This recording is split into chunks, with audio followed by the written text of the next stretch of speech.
Hola compañeras, compañeros de Sin Línea MX, estamos en el programa Desvariando y pues el día de hoy estoy muy contento. Como pueden ver, estamos en el lugar donde sucede la magia, dirían. Aquí transmite Gerardo, de hecho estábamos batallando para encuadrar y él me dijo, bueno, él ya conoce su espacio, pueden reconocer los cuadros que están en su casa, me invitó, tuvo la gentileza de invitarme a su casa y pues quiero platicar contigo, muchas gracias por recibirme, porque ha estado muy presente en el debate público últimamente. Bueno, sabemos que eres un hombre activo en las redes sociales, en el debate público, pero hoy estás en dos agendas, en dos temas muy importantes, que son uno, eh, recabar firmas para que los expresidentes del 88 para acá, antes de Andrés Manuel, pues puedan ser enjuiciados y en su momento llevados a la cárcel. Y además estás ahí en la gestión de buscar que el PT presida la mesa directiva. ¿Cómo has estado? ¿Cómo te trata la pandemia? ¿Qué nos puedes contar? Bueno, estamos aquí sin sana distancia, no cabe nada aquí en la casa, parece bazar. Este, yo creo que las dos cosas van bien. O sea, por un lado, yo había estado. Primero es una iniciativa del compañero presidente. Yo no quiero adornarme, porque él desde un principio, desde hace mucho tiempo, planteó que debería hacerse una consulta sobre si se iniciaba un proceso penal contra los expresidentes. Se iba a hacer en marzo del año pasado. No hubo condiciones, porque además cada consulta que se hacía, por ejemplo, la del aeropuerto en Lava Texcoco, su suspensión, que era patito, que no sé qué, toda una serie de descalificaciones. Entonces hizo el cambio a la ley, una reforma constitucional para la revocación del mandato, que nosotros planteamos que fuera en 2021, el día de la elección, y en el Senado lo mandaron hasta marzo de 2022, y la participación ciudadana, que dio mejores condiciones para que se pueda consultar temas de importancia al pueblo de México. Entonces, ya no se pudo hacer por una o por otra la consulta, y luego este año menos con la pandemia. Y finalmente yo llevaba semanas diciéndole a la gente, les voy a presentar una herramienta de lucha muy poderosa, es muy importante, van a ver, es un campañón, tal y tal. Pero el PT no se decidía, el PT, como todos los partidos, es lento en sus maneras y la chingada. Y entonces al final, ya, hace 2 semanas, convocamos a la prensa antes del inicio de la Ya permanente, con el PT. con el PT, la presentamos el diputado Benjamín Robles y un servidor. Reginaldo, que me iba a acompañar, tuvo un problema y no pudo estar presente, el coordinador de nuestra fracción. Y para estas coincidencias, pues coincidencia, pueden decir que lo que quieran, pero fue coincidencia, la mañana de ese día, el compañero presidente habla de que hay que hacer la consulta. Y nosotros a las 4 de la tarde, ya con la prensa convocada para ese tema, además lo habíamos anunciado, dijimos, va, la consulta va, como lo ha dicho el compañero presidente, hay 3 formas. ¿Qué es lo nuevo? Yo pensé que el compañero presidente no lo iba a solicitar, ¿no? Yo pensé que él se iba a abstener de esa posibilidad y ya ha dicho que si es necesario, él lo hará. Entonces, de que la consulta va, va. ¿Por qué cambia? ¿Cuál es tu cálculo? Porque uno de los No, no es que haya argumentos... cambiado, no es que haya cambiado. Yo creo que lo que él está diciendo es hay que garantizar que la consulta se lleve a cabo. Y si falla las firmas de la ciudadanía y falla por algo los legisladores, que no podemos fallar, solo se necesita un tercio y somos 2 tercios Sí. en la Cámara de Diputados, no hay manera de fallar. Pero si por algo falla, aquí estoy yo de seguro, de certidumbre de que la consulta se debe realizar. Yo creo que es por eso.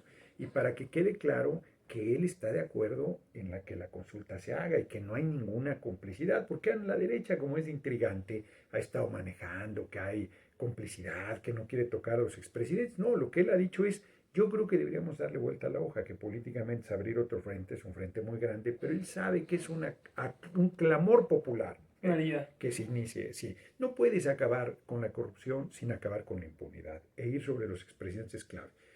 Cierro el largo comentario. No se alcanzan a sacar las firmas porque hay que pedirle a la presidencia de la mesa directiva de la Cámara de Diputados el formato. Ella te da el formato. No, no lo puedes hacer tú. Y entonces entre que te lo pides y te lo da y tal, es hasta el 15 de septiembre. Yo estoy por una solución híbrida. ¿Qué es eso? Que saquemos las firmas de los legisladores, eso es perfectamente posible en el tiempo establecido en la ley, y que saquemos las firmas de la ciudadanía, no con la intención de cubrir el requisito legal, sino con la intención de cubrir algo más importante, el requisito político, el requisito de legitimidad, y no reunir 1.800.000, sino hacer un campañón nacional de millones de firmas, de hombres y mujeres diciendo, sí queremos que se nos pregunte.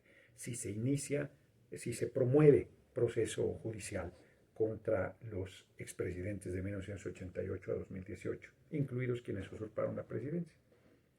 Ahora, parece que cambió, aunque tú dices que no cambió de postura Andrés, porque lo que decía antes él, que no se iba a meter en el asunto de tomar la iniciativa, que quería hacer la consulta, y además había comentado que él votaría en contra. Sí. Un poquito, como tú dices, no por la razón jurídica, sino política, de evitar cierta polarización, cierta radicalización de esta derecha que sabemos que está activa y que probablemente reaccione, no sabemos hasta dónde, ¿no?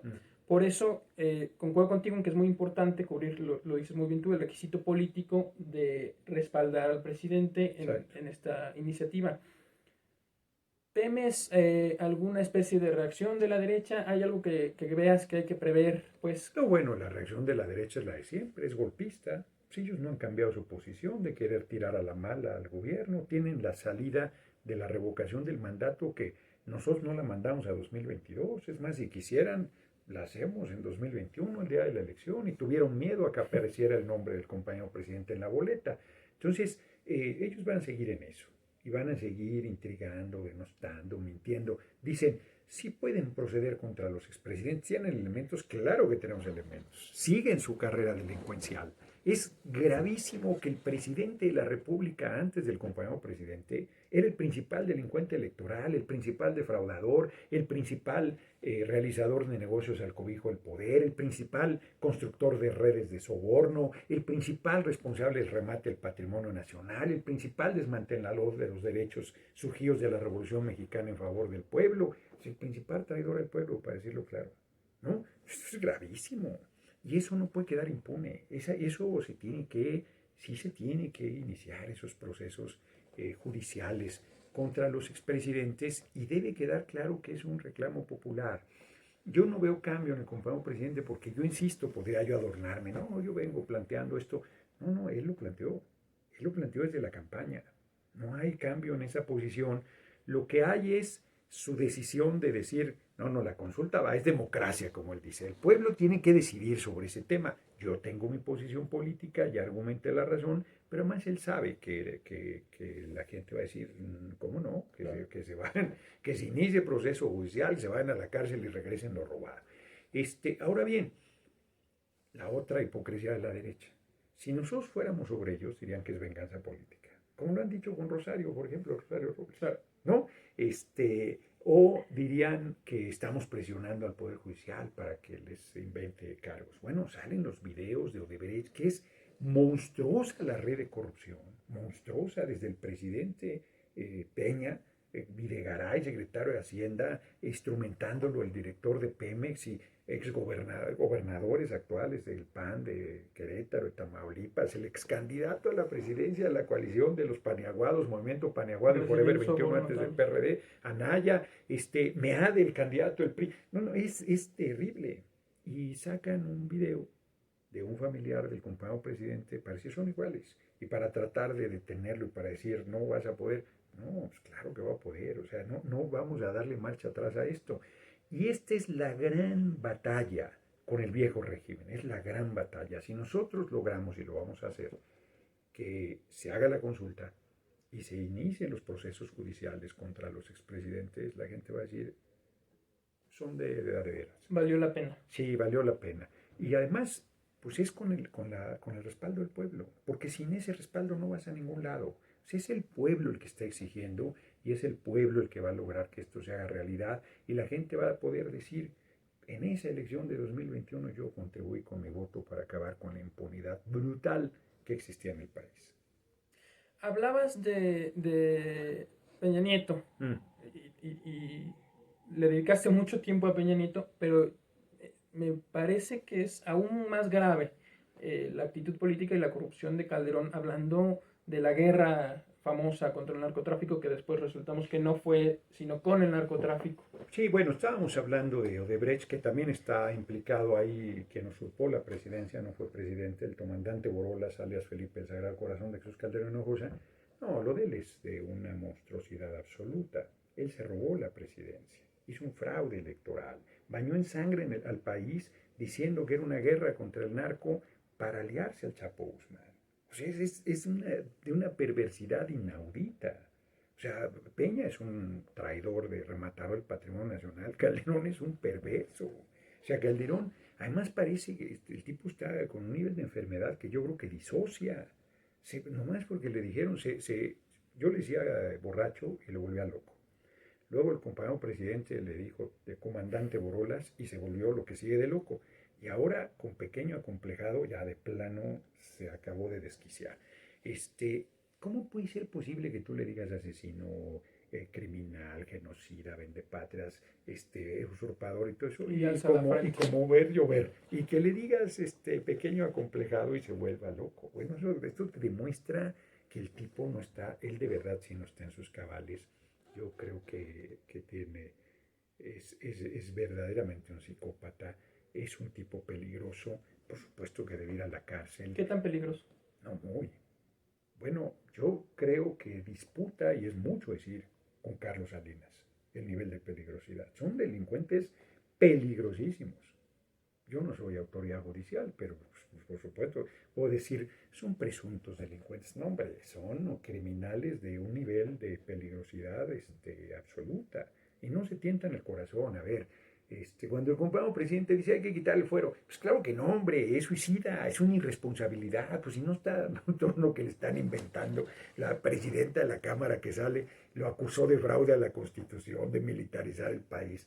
Y es una acusación decente esa, o sea, le han dicho de todo y sin medida y lo que falta.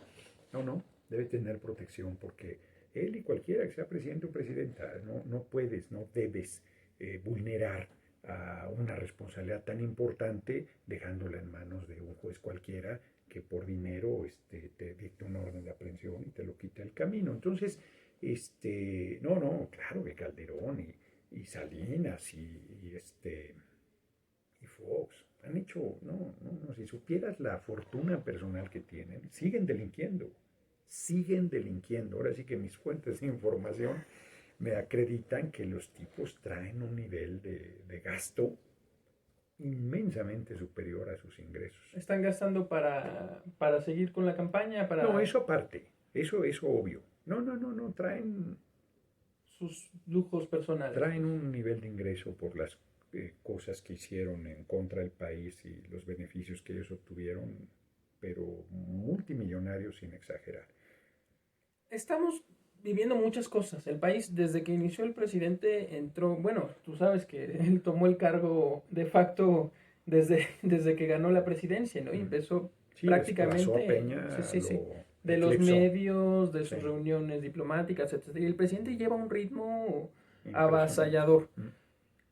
Y de pronto son tantos frentes los que están abiertos que la gente luego puede sentir que no entiende qué está pasando del ritmo. Incluso, digamos, la clase política, los partidos, la gente que ha estado cerca de Andrés Manuel y de los compañeros, compañeras que han impulsado el movimiento, de pronto andan también desorientados. ¿Tú crees que hace falta, a pesar de que ya se logró politizar a la gente de una manera muy importante, ¿tú crees que sigue haciendo falta agudizar los sentidos del pueblo? Bueno, como el amor nunca es suficiente, como el cariño nunca es suficiente, o sea, nunca darás de más. Igual el nivel de politización y conciencia nunca estará de más. O sea, mientras más se politice, se discuta, se concientice, se comprenda, siempre será mejor. O sea, yo no creo que porque estén abriendo muchos frentes, porque hay gente que dice, así como planteas tú esta reflexión que yo compartiría, hay gente que dice, no, ¿dónde está el cambio? No hay cuarta transformación, aquí no ha llegado. Entonces dices, no, el que tenga ojos para ver, que vea, cabrón, a ver, ¿está la pensión de adultos mayores en tu comunidad o no? Sí. ¿Está jóvenes construyendo el futuro? Sí. ¿Está el apoyo a personas con discapacidad? Sí. ¿Está sembrando vías? Sí, ¿no? Cabrón, entonces, ¿cómo me dices que no ha llegado? No, pero es que el alcalde es bien culebra. Pues ustedes ocúpense, cabrones, o sea, muévanse. Pues si no, ¿qué vamos a ir a nalguearlo nosotros o qué vamos Pero a es algo hacer? muy impopular de decir, ¿no? Como, Bueno, pues será impopular como quieras, pero hay que decirlo. Yo no soy ningún queda bien, ¿eh? Pues yo tengo un amor enorme por nuestro pueblo. Yo siempre, igual que el compañero presidente, siempre confío en el pueblo, absolutamente. O sea, no tengo ninguna duda, es el motor fundamental del proceso de transformación, Pero mi relación es siempre muy clara. Los del fuero se encabronaban cuando yo les decía, no hay que quitar el fuero. No, que es un privilegio. Pues no es cierto, están equivocados, cabrones. Pues ningún privilegio. A ver, tú le dirías a un bombero, entra encuerado a apagar el fuego, ese hombrecito. Pues no. Pues sí, cabrón, no, necesito una protección. No somos, no es lo mismo. No es que no seamos iguales. Todos somos iguales y tenemos los mismos derechos, pero si realizas determinada actividad, requieres de determinadas condiciones para llevarla a cabo. Entonces, un juego de fútbol americano, tú le dices, quítate el equipo y agárrate a chingadazos así. No, pues no, o sea, es correcto que haya formas de protección dependiendo los riesgos que estás enfrentando. Que alguien me diga que el compañero presidente no se juega la vida todos los días. Pues sí, y quisieran que tuviera protección, pues sí, y le quieren quitar el fuero, pues me aviento por la ventana, pues no están entendiendo nada, entonces, así es que yo pues digo lo que pienso, no, eso no quiere decir que tenga la razón, ¿no? Yo tengo mi visión y estoy dispuesto al debate, pero soy muy firme en defender mis puntos de vista y reitero, no ando de queda bien. Tú puedes ir a mi distrito y le puedes preguntar a la gente, oye, ¿es cierto que el cabrón de Noroña vino a decirte que él iba a estar en contra de quitar el fuero? Que si tú votabas por él, de todos modos él iba a estar en contra de quitar el fuero. Te va a decir la gente, sí, eso nos vino a decir y nos explicaba por qué y la chica. Porque yo no le digo a la gente lo que quiere oír. Yo planteo las cosas y le pido a la gente que le empujemos todos, porque si no, nos chupa la bruja. Eso te ha traído personal y políticamente, pero hablando de ti, algunos costos que probablemente, seguramente conoces. Vaya, hay gente en la clase política, ¿no? Que te tache de protagonista, de estar Eso se antagonizando, llama envidia. de plano. Pues sí. ¿Y cómo defiendes eso? Vaya, porque... Te voy a poner un ejemplo que es el segundo tema que planteaste y que aprovecho para hablar de él. Órale. En otro momento, imagínate que yo en 2009-2012, cuando fui diputado durante la usurpación de Calderón, hubiese querido ser presidente de la Cámara. No, hombre, la gente hubiera dicho, pero están locos, ese tipo es un vulgar, es un, toda bestia peluda, qué barbaridad, qué falta de respeto a la Cámara, es inconcebible, ¿no? Hoy la gente dice, Noroña debe ir a la presidencia de la Cámara de Diputados. Haría un buen papel, se necesita ahí su firmeza, su compromiso, sus principios. Ha tenido razón, ha luchado siempre, es un compañero destacado. Cabrón. O sea, quiere decir que la gente está viendo con claridad. O sea, hay compañeros míos que dicen, no, Gerardo, está bien para los pleitos, pero está bien para las duras y no para las maduras, ¿no? Es un showman, he escuchado ¿no? que dicen de ti. Y la gente dice, no, ese es un político serio. Ese hombre, ojalá hubiera más así. Entonces, la verdad es envidia, pura mezquindad, porque pues es una parte muy humana, Hay quien piensa diferente a ti, pues está bien. Claro. No, que la derecha le aterre que yo pueda ser presidente de la Cámara, yo lo entiendo. Que diga, no, hombre, o sea, nomás eso nos faltaba, porque saben que voy a ayudar al compañero presidente, porque saben que voy a ser una herramienta todavía más fuerte en apoyo del movimiento. Pero además voy a ser institucional, los voy a respetar, yo no voy a ser ningún faccioso. Pues eso lo tengo perfectamente claro. Se va a sorprender más de uno, como luego se sorprenden porque no me conocen.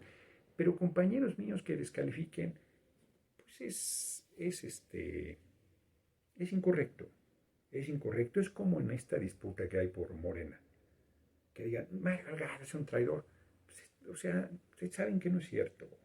Es incorrecto que se usen ese tipo de cosas para enfrentar a un compañero o una compañera. Tienes que ganarle en buena lid. A ver, pero déjame entonces ahora llevarte la contra yo a ti. Bien. Tú nos has comentado de momentos en que estás en contra de lo que dice el presidente y Sí. lo argumentas, etcétera, ¿no?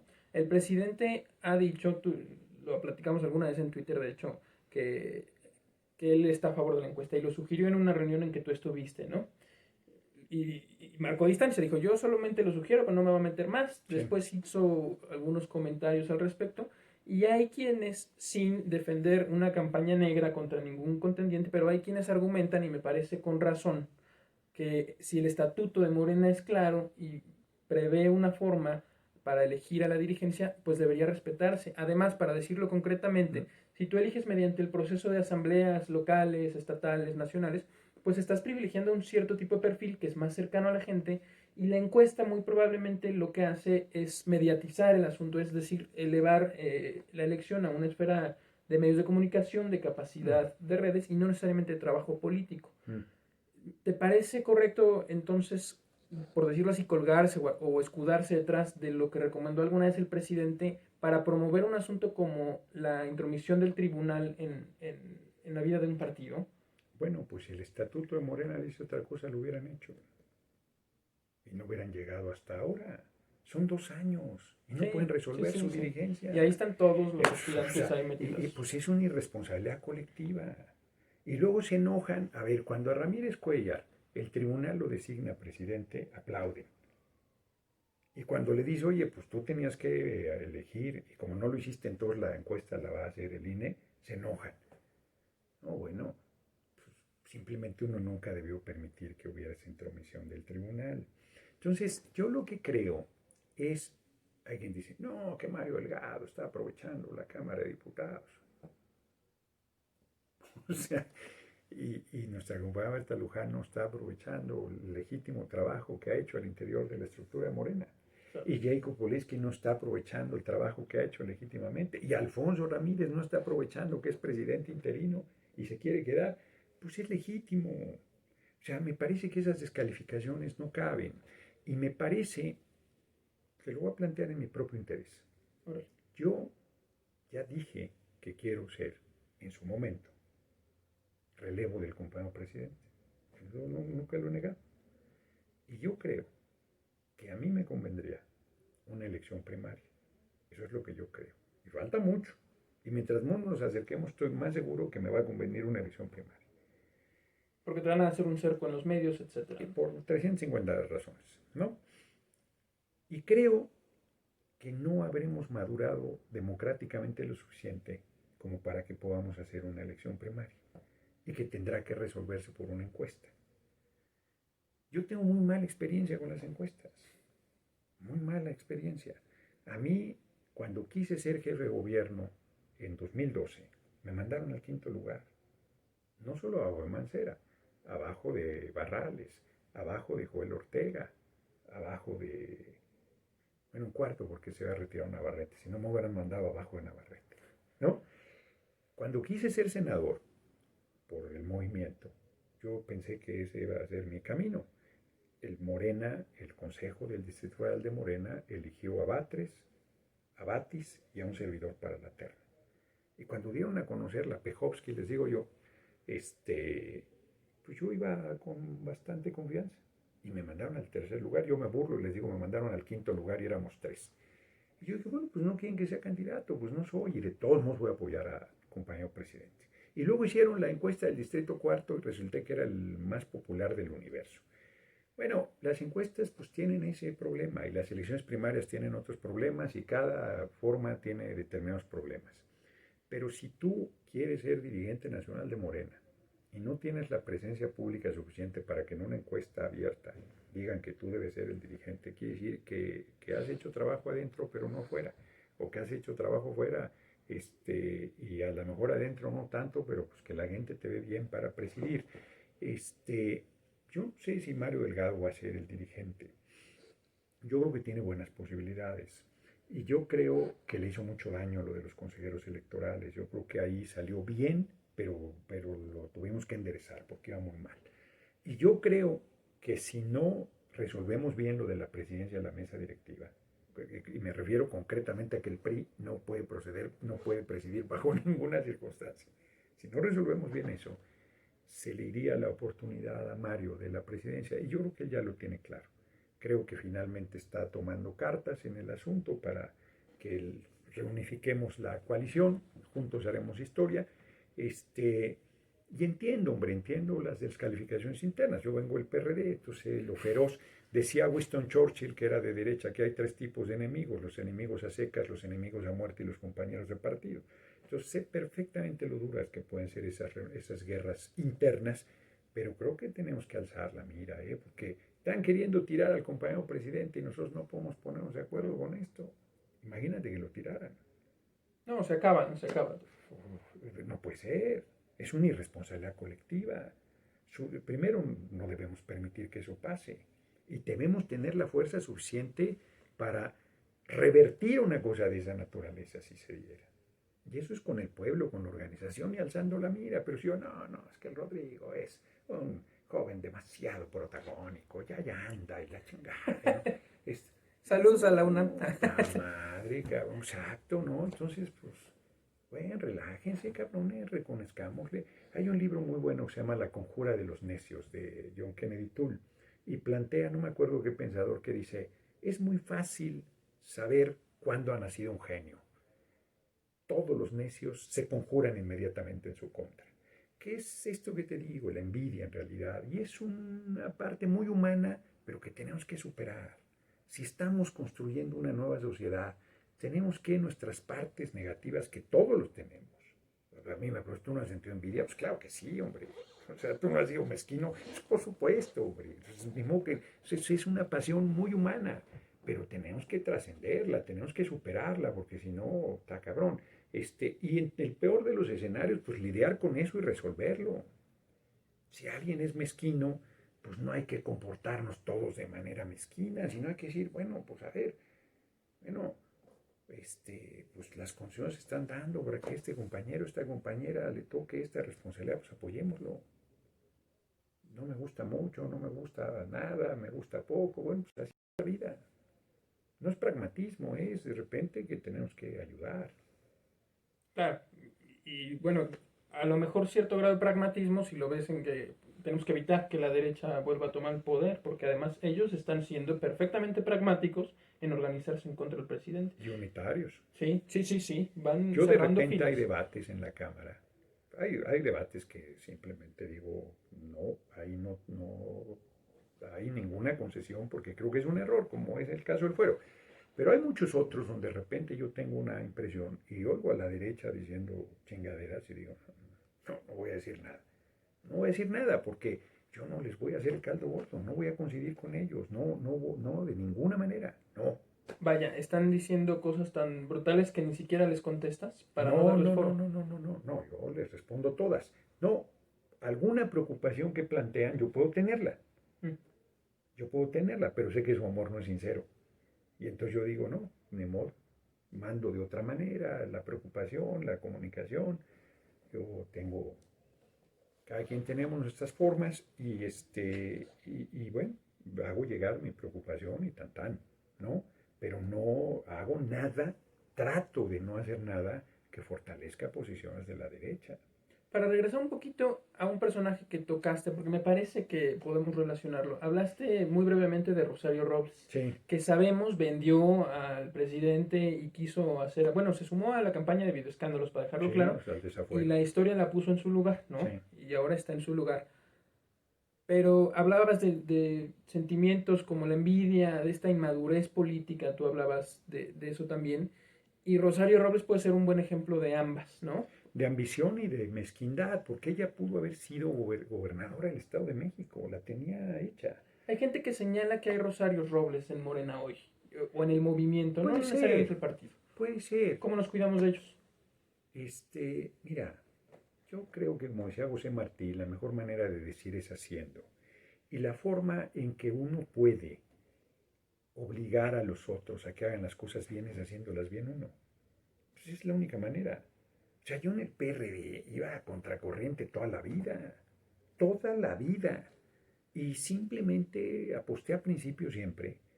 Un día un compañero me dijo, fíjate, pareciera que estoy haciendo una digresión, no la estoy haciendo. Un compañero hizo una intervención en el Consejo Nacional, un amigo mío, mi hermanito.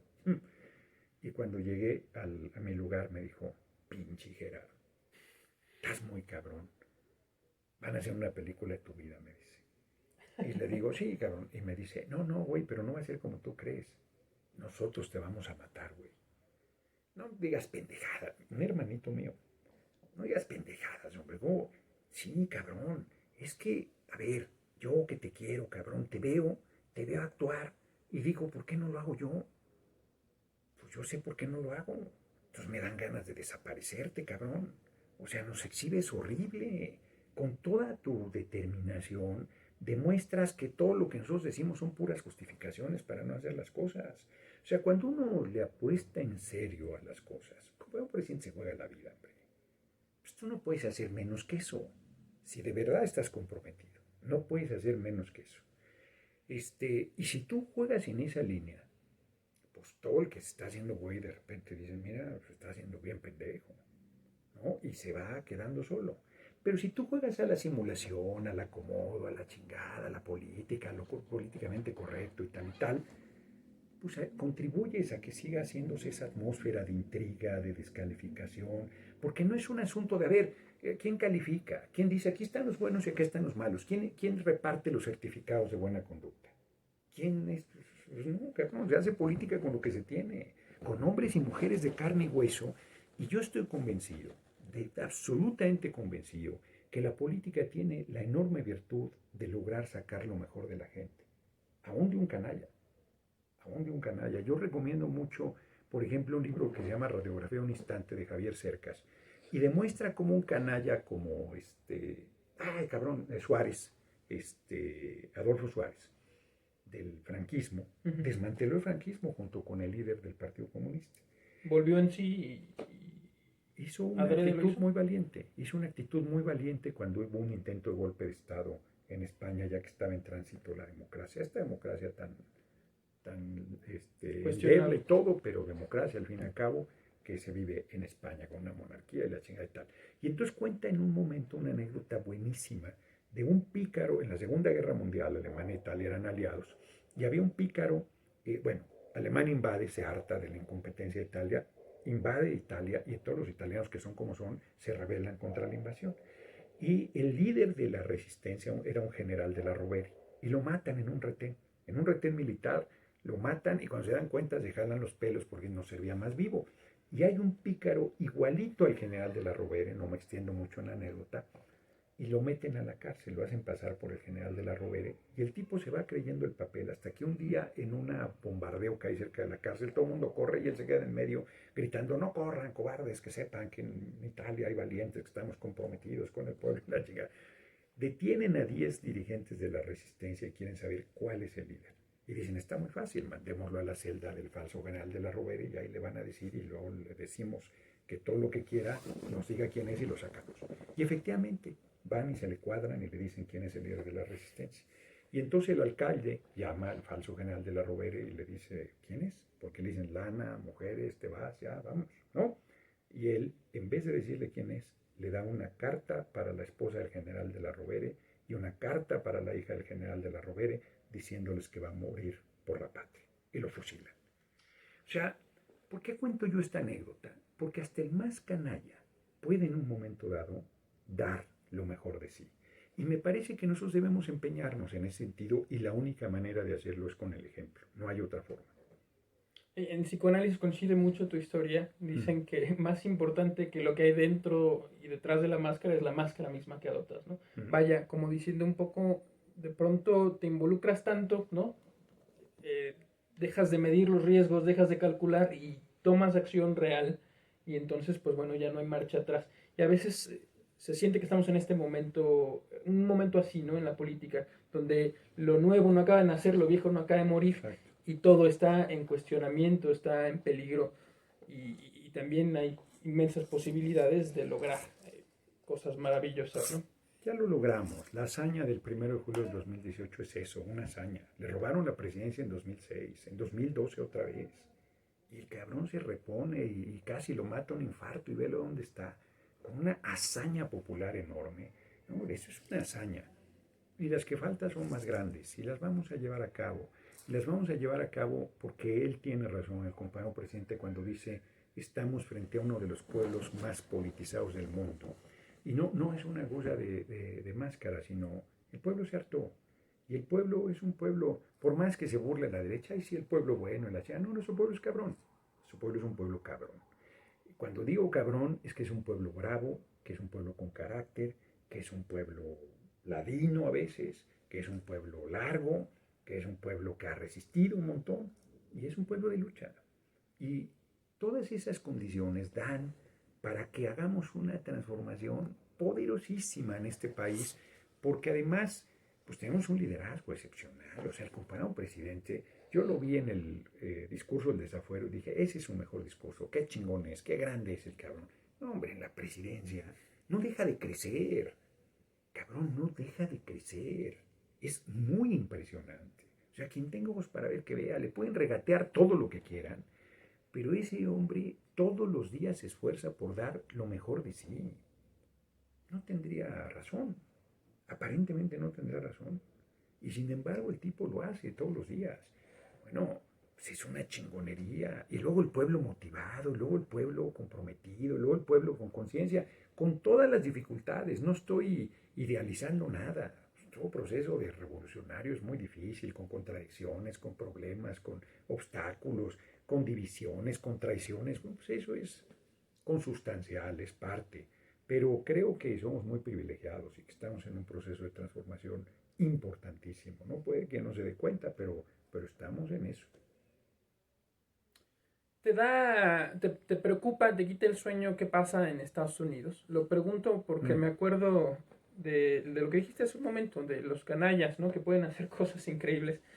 Y es increíble, no gracias a Trump, pero sí es increíble cómo el presidente Andrés Manuel logró cuadrar incluso al jefe de Estado de Estados Unidos, ¿no? Sí, Y claro. ahora hay quienes comentan que los demócratas, tú sabes muy bien que el discurso con muchas banderas que probablemente nos gustan, ¿no? Y que probablemente estamos de acuerdo con ellas, pero en realidad esconde tras de sí un fascismo igual de brutal, que Sí. no es exculpar a Donald Trump ni a los republicanos de absolutamente nada, pero sí es una cuestión que está ahí y vienen las elecciones de Estados Unidos. ¿Te preocupa que nos... Me acaban de hacer una entrevista ayer, si mal no recuerdo, de Denver, de compañeros migrantes. Ujú. ¿Por quién llamarías a votar? Puta, cabrón, les digo yo, es que tienen que optar entre el horror y el espanto. Pues no hay opción. Biden es lo mismo que Trump, pero políticamente correcto. Piensan igualito, pero no lo dice. Claro. O sea, Hillary piensa igualito que Trump, pero no lo dice.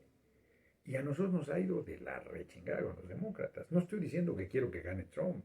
Yo quisiera que hubiera un hombre o una mujer verdaderamente comprometido con el pueblo de Estados Unidos que se dedicara a desarticular toda la política imperial que tanto daño le ha hecho a la humanidad. Este, y ninguno de los dos representa eso. Entonces, no estoy preocupado. Nosotros tendremos que lidiar siempre con un vecino que es terrible. Pues nos robaron 60% del territorio en 1846-48. No, nos han hecho perrada y media. ¿No? Eso pues, está ahí en la historia, no lo invento yo. Y también, como lo ha dicho el compañero presidente, ha habido momentos en que han sido muy solidarios con nosotros, porque también es cierto. O sea, las menos de las veces, desafortunadamente. Entonces, no me preocupa. Yo creo que al contrario, el compañero presidente demuestra que cuando se tiene respaldo popular y dignidad y principios, se puede tener un trato correcto con el vecino país por difícil que sea. Todo el mundo apostaba, yo incluido estaba preocupado, todo el mundo apostaba a que le iba a ir muy mal con Trump, que le iba a hacer alguna chingadera de las que estila, que lo iba a maltratar, que iba a abusar. ¿Tú pensabas eso también? Yo tenía la preocupación, digamos que no lo pensaba, pero no descartaba la Claro. preocupación. O sea, qué, qué bien lo hizo. Ya ni Macron, ni Nadie, Merkel. hombre, nadie. Nadie dirán misa. Qué bien lo hizo. Sí, sí, sí. Pero no pueden criticar una sola cosa. Qué bien. O sea, ¿qué te demuestra eso? Pues que cuando alguien sabe, fíjate, hace el video del avión presidencial y dice, pues me veo pequeño, pero no soy acomplejado. Efectivamente, no está acomplejado. Y entonces, pues trata con Trump de igual a igual. Es el presidente de un país y yo soy presidente del mío. Y nos respetamos, al margen de que pensemos diferente. Y el otro, que es un cabrón, pues, reconoce que tiene frente a un cabrón, ¿no? Y entonces dice, pues vamos, ahora sí que vámonos respetando, vámonos tranquilos, ¿no? Nadie juega con fuego y todo el mundo sabe lo delicado que es el escenario en el que estaban y ambos se comportaron con muchísima sabiduría y prudencia.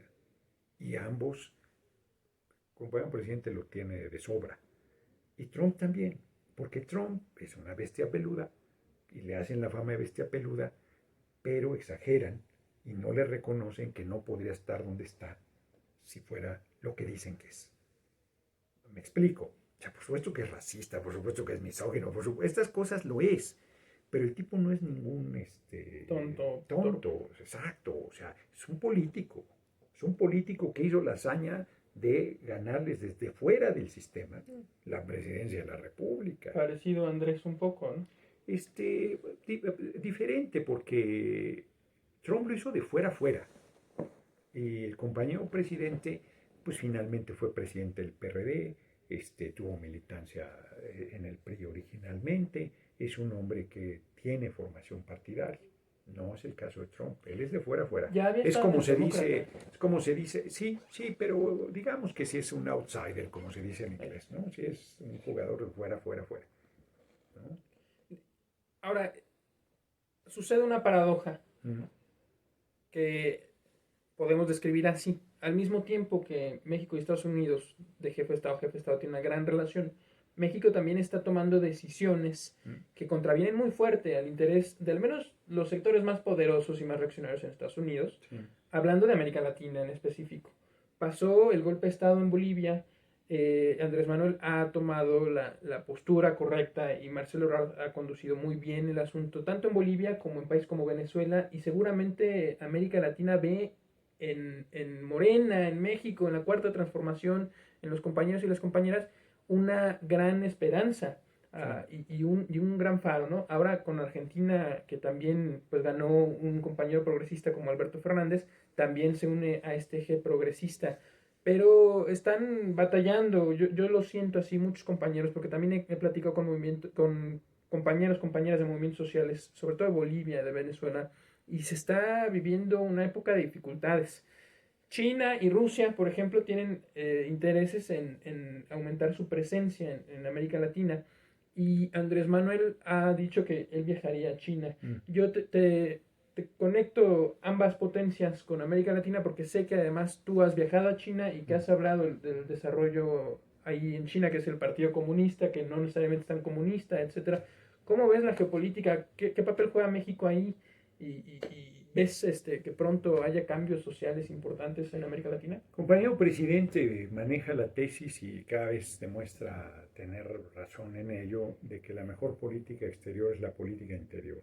Él se dedica al beneficio de su pueblo y hace todo lo necesario para que esto sea así.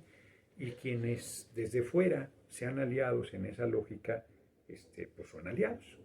Y quienes no lo sean, pues valga el perogrullo, no lo son. Estados Unidos puede ser aliado, pues dependiendo de los intereses que promueva y de las circunstancias nuestras. O puede no serlo. China, por ejemplo, que aparece como el gran aliado, pues puede no serlo, porque si China está trabajando para convertirse en la nueva potencia imperial del mundo, con las reglas del capitalismo feroz y brutal actual, pues valiente aliado, ¿no? ¿Hay alguna diferencia que tú ves? Pensándolo en términos de potencias, China, Estados Unidos. Yo creo que China está jugando las propias reglas del capitalismo feroz, las mismas, y que en ese sentido, pues que nos den inversión ellos o Estados Unidos o quien sea, pues mientras sea así de rapaz, pues es la misma, ¿no?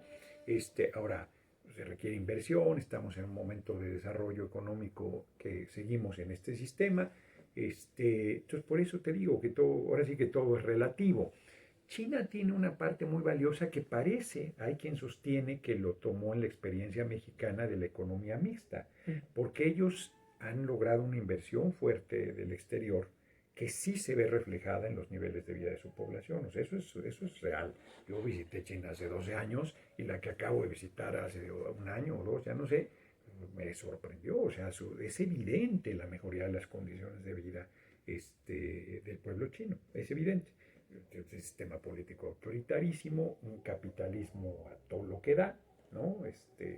Pero no con la rapacidad con que se desarrolló en México en estos últimos 30 años, que empobreció a la mitad de la población y allá en China han sacado a la mitad de la población de la pobreza y van por la otra mitad en estos 2 años.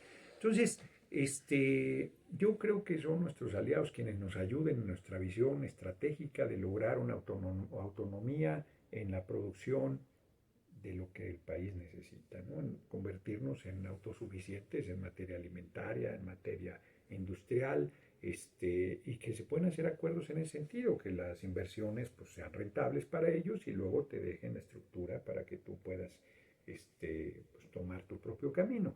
Es perfectamente posible acuerdos de esa naturaleza, yo creo. Los movimientos sociales en América Latina. Pues siempre muy importantes y en México ni se diga, o sea, son un aporte importante. Es una de las críticas que le hacen al compañero presidente, las organizaciones sociales se duelen de que no están siendo consideradas, pero no reconocen que veníamos todos en esa política clientelar, corporativa, de acceso al presupuesto, pues que envilece las cosas. Y entonces el hecho de que a la gente le lleguen los apoyos directos, a muchas organizaciones sociales no les hace gracia, pero les plantea un reto de convertirse en instrumento como son y como debe ser de organización y lucha de la gente, porque siempre habrá demandas y luchas que se tienen que desarrollar y que las organizaciones y los movimientos sociales cubrirán necesariamente. Para cerrar, ya vamos casi Sí. para los 50 minutos. Y hablando un poco de China, hay una reflexión muy interesante. Te recomiendo, si no has leído, hay una compilación de artículos, se llama Sopa de Wuhan. Mira. Una editorial se llama ASPO. Ha sacado 3 compilaciones de artículos interesantes sobre la pandemia. Luego te los paso. Seguramente te Gracias. gustarán. Y en la primera, que se llama Sopa de Wuhan, son como las reflexiones iniciales de algunos pensadores contemporáneos acerca de las implicaciones sociales de la pandemia. Ahí debaten, por cierto, Zizek, que te recomendaba hace unos días, y Byung-Chul Han, que es un filósofo coreano, seguramente lo conoces. Y No, él, ¿no? no. Es bueno, es bueno. Y el debate es muy interesante. Uh, y él reflexionaba sobre cómo a bote pronto, a priori, los países iban manejando la pandemia, ¿no? Y vimos a las potencias europeas, que él pensaba que ya son como el siglo viejo, atrasado, etcétera, manejando muy mal la pandemia y con una gran tasa de mortalidad, etcétera. Y él comparaba, por otro lado, a los países asiáticos, ¿no? Que tú sabes son gigantes en tecnología y que tienen un desarrollo, una innovación tecnológica muy grande. Por cierto, y esto es un pequeño paréntesis, Marcelo Ebrard acaba de decir que va a buscar inversión en tecnología, porque parece ser, y todo indica que va a ser así, la tecnología va a ser la fuente de desarrollo económico, ¿no? Pero para regresar al contexto de la pandemia, hablaba Byung-Chul Han sobre cómo es preocupante y a la vez sorprendente, porque parece ser un nuevo paradigma, que los gobiernos, a través del control tecnológico, pues lograron contener la pandemia y dieron un resultado muy eficaz para proteger a la salud de las personas, pero también demostraron una capacidad de control muy fuerte, ¿no? Es un poco lo que tú dices cuando juegas con la palabra bozal y el cubrebocas, ¿no? Porque sí hay un elemento de control en la seguridad. Y con la tecnología avanzando a 1000 por hora y con las hipertelecomunicaciones que están desarrollándose todo el tiempo, se abren muchas ventanas que posibilitan que controles a la población, ofreciéndoles seguridad o seguridad entre comillas, ¿no? ¿Cómo vamos a lidiar con estos asuntos que son ya más bien del nuevo siglo? No, bueno, yo creo que la libertad es algo fundamental. O sea, el compañero presidente ha insistido que tenemos que recuperar la libertad. Con la pandemia, ¿eh? Sí. Con la pandemia. O sea, no estoy hablando de la lucha, pues no, él dice tenemos que recuperar la libertad, porque no puede dejar de reconocer, de hecho lo ha planteado, que inclusive hay gobernantes que han sacado su rostro más autoritario. Bueno, el asesinato de Giovanni López en Jalisco y lo ocultaron un mes, y las golpizas a gente por no llevar cubrebocas, en varios lugares, o los toques de queda ridículos, como si el coronavirus fuera un pinche vampiro que sale en la noche, o sea, es una tontería, pero han jugado con el miedo de la gente, te desayunas, comes, cenas de terror, y entonces pues la gente se paraliza y eso es una herramienta poderosísima para manipular. Y ese es un riesgo grande, pero a mí me parece que hay reflexiones también por el otro lado. grandes manifestaciones contra este tipo de controles, grandes manifestaciones repudiando la forma en que se ha enfrentado la pandemia, cada vez más discusión sobre el tema de la vacuna, que no te van a meter un chip ahí, que cuidado, que están avanzando en el tema del control. Y otra cosa muy, muy importante, que es que tú no debes hacer negocio con la salud de los pueblos. Que, fíjate, los ricachos de México y del mundo, de repente con el bicho pues su hospital es elegantísimo, en la ciudad no servía de nada. Sí. Porque tenían 3 pinches camas de superurgencia, ¿no? De terapia intensiva, y hay más de 3 ricachos que necesitaban el hospital. Entonces, o tienes una estructura de atención sanitaria pública, poderosísima, chingona, de primera para todo el pueblo, o nos chupa la bruja. O sea, ese que no quiera ver ese mensaje está clarísimo. Quien no entienda que lo público es fundamental, y con educación y salud yo sigo insistiendo que no se debe lucrar, que eso debe salir al margen de que logremos o no un cambio de sistema económico. Yo creo que el gran reto es construir otro sistema económico donde lo más importante sea el ser humano en armonía con la vida y con el planeta. Yo apuesto a una lógica de esa naturaleza, pero al margen de que alcancemos ese camino, no, salud y educación debe salir de la órbita del lucro y debe ser servicio absoluto. Bueno, la vacuna y su discusión es una parte en ese sentido. Se dice, no debe ser accesible a todo mundo, no debe costar, no, o sea, debe ser accesible, punto. Más allá de que si hay control o no con la vacuna y tal, de todas estas discusiones. Entonces, termino el planteamiento diciendo que sí tenemos un aparente retroceso en el asunto de la libertad y del control, pero a la vez este encierro, esta cuarentena de meses, a mucha gente la ha obligado a pensar. A mucha gente la ha obligado a reflexionar, a valorar de lo que tienes realmente que es importante. Porque de repente, lo dijo, termino con eso, la hija del dueño de Santander en Portugal, dijo, tenemos miles de millones de euros. Y mi padre necesitaba un poco de oxígeno y murió solo y ahí ahogado, porque por más, como dice la canción Polvo en el viento de Kansas, ni todo el dinero del mundo te comprará un segundo más en esta tierra. O sea, esto es temporal y me parece que nosotros debemos apostar a que nadie sufra por carencias económicas y, como decía el gran Ricardo Flores Magón, el pueblo tiene derecho a vivir y a ser feliz, a que cada quien construya su propio camino en la búsqueda de la felicidad, y para eso nadie debe sufrir por carencias económicas. Yo creo que hacia allá se deben inclinar las cosas y que México tiene la gran oportunidad, yo creo que lo estamos haciendo, de ir construyendo un camino en ese sentido. Yo de verdad creo, lo he dicho en muchos de mis mítines y lo retomo en este momento para terminar, que desde México construiremos un nuevo camino para la humanidad. De ese tamaño es mi ambición y de ese tamaño es mi convicción de la fuerza de nuestro pueblo y de la revolución sin violencia que estamos construyendo. ¿Eso es lo que heredarías como hombre público? Sí, claro, haber contribuido. No, haber contribuido. Yo no sé qué tanto podamos hacer. Fíjate, leí un libro, ahora yo te lo recomiendo, de Abel Posé, en los cuadernos de Praga, se llama, es chiquitito, ya tiene tiempo, y cuenta la estancia del Che en Praga. Y hay una frase de Posé, no es Posé, Abel Posé, argentino, que me pareció cabroncísima. Bueno, el Che muere en Bolivia intentando la revolución mundial, ¿no? Sí. Y dice, todo ser humano debería ser medido no por lo que hizo, sino por lo que quiso hacer. Qué chingón, cabrón, porque por supuesto que grande era el Che, qué grande era el Che, cabrón. No, entonces, pues yo creo que nos deben juzgar, sí, por lo que hicimos, pero también por lo que quisimos realizar, y ya se verá hasta dónde llegamos, pero yo creo que vamos a llegar lejos, ¿eh? Yo francamente creo que esta revolución sin violencia va a estar varias décadas en el gobierno y será en beneficio de la gente. Muchas gracias, Gerardo. Hombre, muchas gracias a la gente en Sin Línea. Pues esto fue todo por hoy. Muchas gracias.